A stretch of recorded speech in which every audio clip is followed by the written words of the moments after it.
Buenas noches, tenemos el placer de presentar para ustedes aplicaciones prácticas de la inmunología. Grupo conformado por Joyce González, Víctor Ellis, Hilary Fiti y Fernando Santamaría. Mucho antes de la invención de las vacunas, se sabía que las personas después que se recuperaban de ciertas enfermedades, como la viruela, eran sucesivos inmunes a la enfermedad. En 1717, Lady Mary documentó a sus viajes a Turquía técnicas de inmunidad. Esta práctica solía llevar a una enfermedad previa por una semana y después la persona quedaba protegida contra la viruela. Las vacunas es una suspensión de organismos o fracciones que se utilizan para inducir inmunidad. Se trata de un medicamento biológico constituido a partir de microorganismos como bacterias o virus muertos o atenuados o productos derivados de ellos. El desarrollo de las vacunas basado en el modelo de la vacuna antivariólica es la única aplicación más importante de la inmunología. Las inoculaciones de Jenner actuaban porque el virus de la viruela bovina, que es un patógeno grave, está estrechamente relacionado con el virus de la viruela. La inyección provoca una respuesta inmunitaria primaria en los receptores y conducía a la formación de anticuerpos y células de memoria a largo plazo. Cuando el virus se encuentra con el receptor, estimula las células de memoria y produce una respuesta inmunitaria secundaria, intensa y rápida. Existen varios tipos de vacunas. Gracias a los conocimientos y tecnologías en los últimos años se han desarrollado. Las vacunas con microorganismos vivos atenuados se asemejan a cuadros de infección real. Los virus atenuados se replican en el cuerpo y lo aumentan en dosis original. La vacuna con microorganismos inactivados emplean microbios que han sido muertos por fenol y estas vacunas en los seres humanos incluyen contra la rabia, la influenza, se emplean también contra la neumonía y cólera, requieren dosis repetidas de refuerzo. Las vacunas de subunidades utilizan fragmentaciones antigénicas de microorganismos que mejoran y estimulan a la respuesta inmunitaria. Esto evita los peligros asociados con el uso de organismos patógenos vivos o muertos. Las técnicas de vacunas recombinantes, el ejemplo está el virus de la hepatitis B, que está compuesto por una fracción de cubierta proteica viral producida por una levadura genética modificada. Las vacunas con partículas similares a virus se asemejan a los virus intactos, pero no contienen ningún material genético vital. Los toxoides son toxinas producidas por un patógeno. Por ejemplo, los toxoides tetánico y difterico son parte de una serie de estándar de inmunización de la niñez que requiere serie de inyecciones para lograr inmunización completa. Las vacunas conjugadas están constituidas por polisacaridosis capsulares que en los niños no responden bien hasta los 15 y 24 meses. Las vacunas de ácido nucleico requieren como animales de muestra para los plásmidos de ADN desnudos inyectados para producir proteínas codificadas de ADN. Los antígenos proteicos se transportan a la médula roja y estimulan la inmunidad. El desarrollo de nuevas vacunas es eficaz y es más deseable para el control de enfermedades. Evita que el individuo padezca de enfermedades a las cuales está dirigida y suele ser un método más económico. Las vacunas solo se pueden desarrollar cuando se obtienen grandes cantidades de patógenos en los animales. Los cultivos celulares provienen de fuentes de animales o fuentes humanas. Las vacunas recombinantes de ADN no necesitan células opuestas para el crecimiento de los agentes de las vacunas. Las plantas también son una fuente potencial para la elaboración de vacunas. Las vacunas orales tienen ventaja porque protegen contra las enfermedades causantes de patógenos que invaden el organismo a través de mucosas. Tecnología de vacunación. En la tecnología de vacunación existen los nanoparches que vendrían siendo un método alternativo para las vacunas inyectables, principalmente en regiones que se encuentran menos desarrolladas como ciertos lugares en África, donde carecen de un personal con una alta capacitación y lamentablemente el bajo recurso también es un factor a tomar en cuenta en esta región, ya que las dosis de un solo uso suelen ser demasiado costosos. Los nanoparches presentan púas diminutas, como podemos observar en la imagen, que es muy difícil de ver, pero estas púas son suficientemente largas para atravesar la piel y llegar a la epidermis y la dermis, donde hay varios tipos de células inmunitarias que son vitales para que la vacuna funcione, ya que Estas células son las que se encargan de proteger nuestro cuerpo. Dicho esto, podemos llegar a la conclusión de que los nanoparches es adecuado para la administración de vacunas, ya que las células inmunitarias son vitales para el éxito de la vacunación. Comparación entre las agujas hipodérmicas y los nanoparches. La aguja hipodérmica inyecta el antígeno en los músculos, pero las células inmunitarias en los músculos son muy bajas, son muy pocas. En cambio, los nanoparches se introducen en la piel, donde hay más variedad de estas células inmunitarias. Las agujas hipodérmicas requieren refrigeración, mientras que los nanoparches no requieren refrigeración. Este dato es muy importante, ya que según la OMS, la mitad de las vacunas que se llevaban a África eran menos eficaces debido a este factor de refrigeración. Las agujas hipodérmicas son más dolorosas y los nanoparches no son dolorosos. Las agujas hipodérmicas existe más riesgo debido a que puede llegar el caso a que haya una muerte debido al pinchazo de las agujas, y los nanoparches reducen este riesgo. También se ha creado las vacunas combinadas, que son las que contienen antígenos que pertenecen a 2 o más microorganismos. Por ejemplo, la vacuna triple bacteriana, que incluye componentes antigénicos de Corynebacterium diphtheriae, que es para la difteria, Clostridium tetani para el tétano, así como fragmentos de proteínas de la bacteria Bordetella pertussis, causante de la tosferina. Los adyuvantes son sustancias que se añade a una vacuna para potenciar o reforzar la respuesta inmunológica de un antígeno. Se dice que al inicio de la comercialización de las vacunas fueron afectadas con la contaminación. Entonces, cuando corregían la contaminación de las vacunas, estas eran purificadas. Debido a esto, se volvió menos eficaces esas vacunas. Gracias a esas condiciones se realizaron diferentes pruebas y estudios para ver cómo se mejoraba la eficacia de las vacunas. Entre todas esas investigaciones y pruebas realizadas, descubrieron que ciertas sales de aluminio ayudaban a la eficacia de la vacuna. Por ejemplo, el alumbre, que es utilizado en los Estados Unidos, la MF59, que es una emulsión oleoacuosa utilizada en Europa. Esta sustancia es utilizada en vacunas de la gripe, también se utiliza en otras vacunas en fase de investigación, como en la vacuna del herpes, el VIH, el hepatitis B y el hepatitis C. Todavía no se conoce con exactitud el mecanismo de cómo actúan los adyuvantes, pero se sabe que mejoran las respuestas inmunitarias y se espera que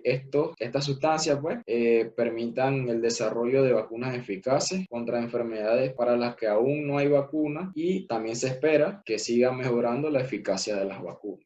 Seguridad de las vacunas. Si bien es cierto, ninguna vacuna o antibiótico es realmente seguro o eficaz. No obstante, las vacunas siguen siendo la manera más eficaz para la prevención de enfermedades. El primer intento a proporcionar una prevención contra la viruela se produjo en enfermedades que debían prevenir. Para ese tiempo valía la pena correr el riesgo. Hoy en día los efectos secundarios que causan algunas vacunas suelen ser más considerados que la misma enfermedad en sí. Otros factores que existen es que las personas toman más en cuenta, por ejemplo, los rumores o los informes realizados sobre ciertas vacunas. Un ejemplo que hubo fue la relación entre la vacuna MMR, por sus siglas en inglés, que es una vacuna combinada que sirve en contra del sarampión, la papera y rubiola. Esta vacuna se puso en relación con el autismo. El médico que realizó estas investigaciones poco después fue acusado por fraude y perdió su licencia de trabajo, ya que las vacunas no causan autismo. Es una enfermedad del desarrollo que se diagnostica desde antes del nacimiento. Pruebas diagnósticas inmunológicas. Las primeras pruebas diagnósticas fue realizada accidentalmente. Esta prueba fue por Robert Koch cuando estaba tratando de realizar una vacuna. Observó que cuando él inyectaba una suspensión de Mycobacterium tuberculosis a un cobayo que padecía la enfermedad, el sitio de inyección se tornaba rojo e hinchado. Esto quería decir que había una respuesta del sistema inmunitario a causa de la infección de la Mycobacterium tuberculosis. Se dice que es accidental porque Koch en esos momentos no tenía idea de cómo funcionaba el sistema inmunitario y tampoco sabía de la existencia de los anticuerpos. La inmunología nos ha aportado herramientas diagnósticas en las que se basan en la mayoría en interacciones de anticuerpos humorales con antígenos, ya que un anticuerpo conocido se puede utilizar para la identificación de un antígeno. Los anticuerpos son proteínas cuyas funciones consiste en detectar cualquier elemento extraño que pueda entrar en el organismo. Normalmente detectan partes concretas de esos elementos, por ejemplo, proteínas de la superficie bacteriana, lo que se va a denominar antígenos. Cuando los anticuerpos se unen a estas proteínas extrañas, actúan como marcador, facilitando que sean reconocidas y eliminadas por las células del sistema inmune. Los anticuerpos monoclonales. El linfocito B era una fuente potencial de un tipo único de anticuerpos. Los linfocitos B cancerosos, conocidos como mieloma, pueden ser aislados y propagados indefinidamente en cultivos celulares. La combinación de un linfocito B canceroso inmortal con un linfocito B normal, productor de anticuerpos, crea un hibridoma. Cuando un hibridoma crece en un cultivo, sus células genéticamente idénticas continúan en forma indefinida con la producción del tipo de anticuerpo característico del linfocito B original, lo que produce cantidades inmensas de moléculas de anticuerpos idénticas. Dado que todas estas moléculas de anticuerpos se producen por un clon de hibridoma único, se denomina anticuerpos monoclonales o MAP. Los anticuerpos monoclonales son uniformes, altamente específicos y pueden producir con facilidad grandes cantidades. Los MAP se utilizan en equipos comerciales para identificar diversos patógenos bacterianos y en las pruebas de embarazo de venta libre para indicar la presencia de una hormona en orina excretada solo por una mujer embarazada. En la actualidad, se ha aprobado más de 25 MAP para el tratamiento humano. Estos incluyen tratamiento para la esclerosis múltiple, la enfermedad de Crohn, la psoriasis, el cáncer, el asma y la artritis. En todo el mundo se han desarrollado muchos MAP para variar enfermedades y cuadros. Los MAP que neutralizan el TNF bloquean la progresión de la enfermedad. Es el infliximab. Otro MAP que bloquea un sitio receptor es el omalizumab. El MAP rituximab se emplea para tratar las enfermedades inflamatorias que no se resuelven con el agente que bloquea el TNF. Esta clase de MAP se une a las células que poseen antígenos, los que disminuyen su aporte y por lo tanto bloquea la progresión de la enfermedad. Para producir un anticuerpo monoclonal, se inyecta un ratón con un antígeno específico que inducirá contra este antígeno. Luego se extirpa el vaso del ratón y se hace un homogenizado. Este contiene el linfocito B que produce anticuerpos contra el antígeno inyectado. Luego se mezclan las células esplénicas con las del mieloma que crece de forma continua en el cultivo, pero que ha perdido la capacidad de producir anticuerpos. Algunas de las células esplénicas productoras de anticuerpos y las células del mieloma se fusionan para formar células híbridas, que adquieren la capacidad de crecer de modo continuo en cultivos mientras producen anticuerpos. La mezcla de las células se coloca en un medio selectivo que permite solo el crecimiento de las células híbridas. Las células híbridas proliferan en clones denominados hibridomas, que se seleccionan para la producción del anticuerpo deseado. Los hibridomas seleccionados se cultivan para producir grandes cantidades de anticuerpos monoclonales. Los anticuerpos aislados se utilizan para tratar y diagnosticar enfermedades. La reacción de precipitación. Las reacciones de precipitación suceden en dos etapas separadas. En la primera, los antígenos y los anticuerpos forman con rapidez complejos antígeno-anticuerpo pequeños. Esta interacción sucede en el término de segundos y es seguida por una reacción más lenta que tarda de minutos a horas, en lo cual los complejos antígeno-anticuerpo forman un reticulado que precipita de la solución. En la prueba de precipitación en anillo, aparece una línea de precipitación nebulosa en la zona en la cual se alcanzó la relación óptima. Las pruebas de inmunodifusión son reacciones de precipitación realizadas en un medio de gel de agar sobre una placa de Petri o un portaobjetos. Se forma una línea visible de precipitado entre los pocillos en el punto donde se alcanza la relación antígeno-anticuerpo óptima. Las técnicas de inmunodifusión y de electroforesis pueden cambiarse en un procedimiento denominado inmunoelectroforesis. Este método se utiliza en investigación para separar proteínas en suero humano y es la base de ciertas pruebas diagnósticas. Constituye una parte esencial de la prueba de inmunoelectrotransferencia utilizada para la comprobación del SIDA. Las reacciones de aglutinación.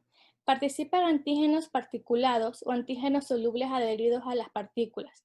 Estos antígenos pueden mantenerse unidos por anticuerpos para formar agregados visibles, una reacción conocida como aglutinación. Las pruebas de aglutinación se clasifican como directas e indirectas. Las pruebas de aglutinación directas detectan anticuerpos contra antígenos celulares relativamente grandes como eritrocitos, bacterias y hongos. Suele realizarse en placas de microtitulación plásticas, como muchos pocillos pocos profundos.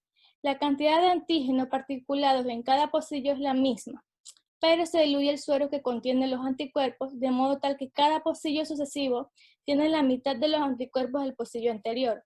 Estas pruebas se utilizan para demostrar brucelosis y para separar los aislamientos de salmonela en variedades, tipos definidos por métodos serológicos. En las pruebas de aglutinación indirecta, el anticuerpo reacciona con el antígeno soluble adherido a las partículas, las que luego se aglutinan entre sí, del mismo modo que las partículas lo hacen en las pruebas de aglutinación directa. Este enfoque es especialmente común en las pruebas para el estreptococo que causa angina. El diagnóstico puede completarse en términos de 10 minutos. Las reacciones de neutralización. La neutralización es una reacción antígeno-anticuerpo en la cual pueden bloquearse los efectos perjudiciales de una exotoxina, bacteriano o un virus por anticuerpos específicos. Esta sustancia neutralizante denominada antitoxina es un anticuerpo específico producido por un huésped correspondiente. Las antitoxinas producidas en un animal pueden inyectarse en los seres humanos para conferirles inmunidad pasiva contra la toxina. Las antitoxinas provenientes de caballos se utilizan de modo sistemático para prevenir o tratar la difteria y el botulismo. La antitoxina tetánica suele ser de origen humano. Estas pruebas, conocidas como neutralización in vitro, pueden utilizarse tanto para identificar un virus para determinar el título de anticuerpo antiviral y las pruebas de inhibición de la hemaglutinación viral. Ciertos virus como la influenza, sarampión y parotiditis tienen proteínas de superficie que ocasionan la aglutinación de eritrocitos. Esta prueba se utiliza con mayor frecuencia para tipificar la virulencia de la influenza. Reacciones de fijación del complemento. Es una prueba inmunológica que se puede usar para detectar la presencia de un anticuerpo específico o un antígeno específico en el suero de un paciente, en función de si se produce la fijación del complemento. Ha sido justificada y ampliamente utilizada para diagnosticar infecciones, en particular de microbios que no se detectan fácilmente con métodos de cultivo, y enfermedades reumáticas. Sin embargo, en los laboratorios de diagnóstico clínico se ha sustituido en gran medida por otros métodos serológicos, como los ELISA y los métodos de detección de patógenos basados en el ADN, en particular la PCR. El proceso. El sistema de complemento es un sistema de proteínas séricas que reaccionan con los complejos antígeno-anticuerpos. Si esta reacción aparece en la superficie de una célula, resultará en la formación de poros transmembrana y por lo tanto la destrucción de la célula. Técnica de inmunodeficiencia. No existe ninguna manifestación clínica que sea característica de la infección por el virus de inmunodeficiencia humana, VIH, y el síndrome de inmunodeficiencia adquirida, SIDA, aunque la presencia de algunas de ellas puede sugerir en un contexto determinado la presencia de algunas de ellas de estas infecciones.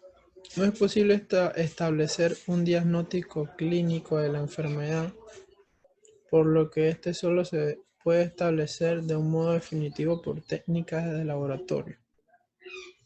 Por medio de ellas es posible detectar el propio virus o alguno de sus componentes, como proteínas o ácidos nucleicos, que son métodos directos, ya sea mediante cultivo vírico o detención de antígeno viral, o también la amplificación de una parte del material genético del virus.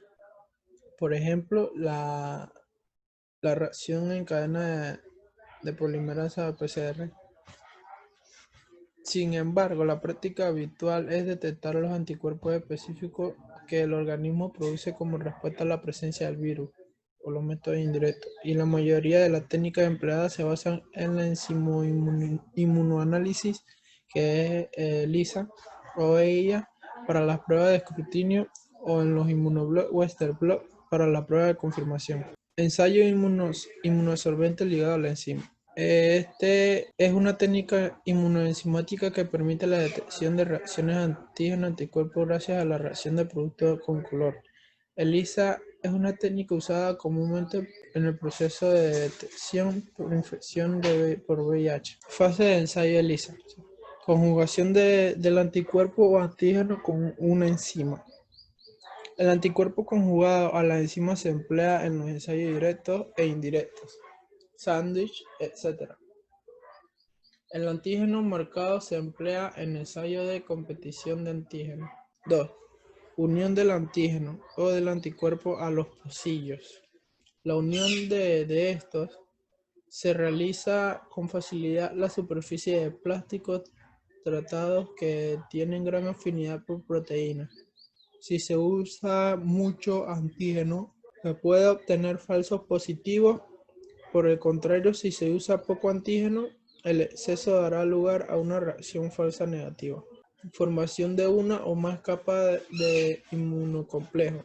En el caso del antígeno unido a la placa se puede detectar mediante un anticuerpo antígeno marcado o ELISA directo, o empleado un anticuerpo primario antiantígeno y un secundario antiprimario marcado como ELISA indirecta.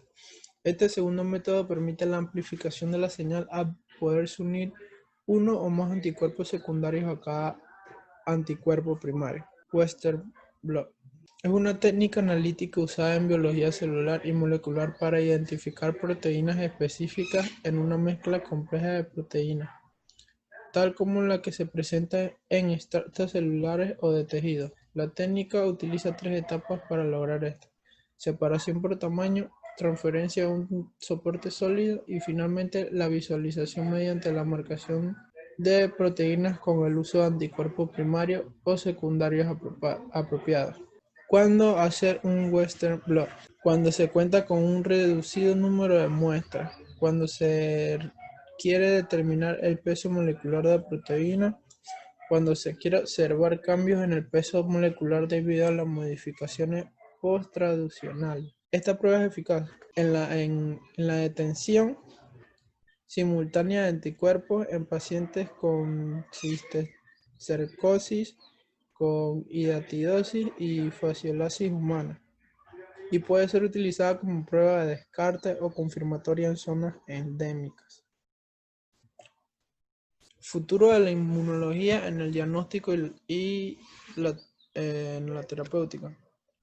La biología molecular y la inmunogenética y la inmunoquímica han experimentado grandes avances en el campo de la inmunodeficiencia, enfermedades autoinmunes, alergias y cáncer, lo que ha permitido en el presente y el futuro ofrecer una medida preventiva en todos los campos. Un ejemplo es el conocimiento de la vacuna de hepatitis C y B, las cuales previenen el cáncer hepático y algunos padecimientos autoinmunes, en tanto que la vacuna del virus del papiloma humano tiene un gran impacto en la prevención del cáncer cervicouterino.